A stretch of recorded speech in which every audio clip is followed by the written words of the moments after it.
this day and age, everybody knows that they need to look out for fake news. But the question is, why do some big publications still do it, even though they know they can't get away with it? Here's the game that they play. They'll go ahead and put out some news, and they'll make you feel a certain way, and then later on they'll come out and say, oh, you know what, we retract our statement. But by then, it's too late, because you've already formed an opinion based on something that never happened. Before going ahead and consuming all this different overwhelming information, understand the history first, because when you understand the history, you'll know when someone's trying to take you into a different path.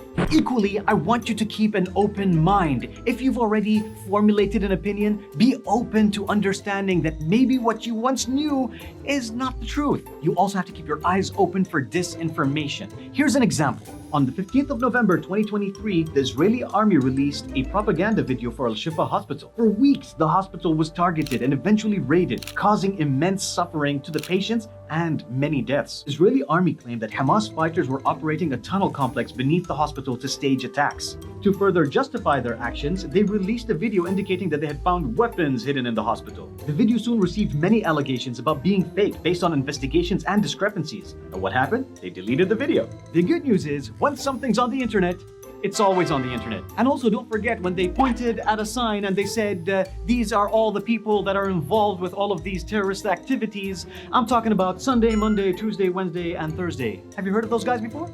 My advice to you guys is to take note of which media outlets are just simply sharing the news without confirming the facts. You also have to look out for the words that certain outlets choose to use. For example, instead of saying killed, they say died.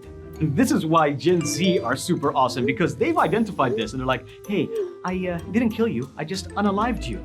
You also have to watch out for tone, because a proper media outlet is supposed to be unbiased. They're supposed to share with you the facts, and then when they get things wrong, update it, correct it, and make sure you know that there was a correction. So if a media outlet goes ahead and makes it sound like they're one-sided, then they probably are. And what we've noticed on social media is that there are a number of images going around that are AI generated. One of the easiest things you can do to identify an AI generated photo is just take a look at the hands. You see, we're also going through a psychological war. The goal is dehumanize the people of Palestine so that you don't feel a connection with them anymore. Guys, I know your heart is bigger than that.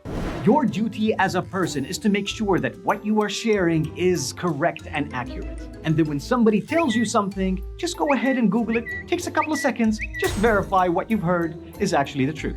Have you guys heard of a shadow ban? That's when a platform will intentionally reduce your reach so that you don't have a voice, or at least as big of a voice as you used to. The last video that I did that got over 180,000 views got deleted in less than a day. But don't forget, once it's on the internet, it's always on the internet. There are many ways that you can go ahead and support the suffering people of Palestine. And one of those ways is by being their voice. So make sure that you verify and you share.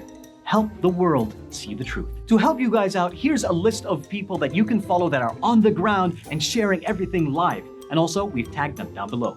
So I hope that you enjoyed this episode, and as we say, go with peace. As-salaam.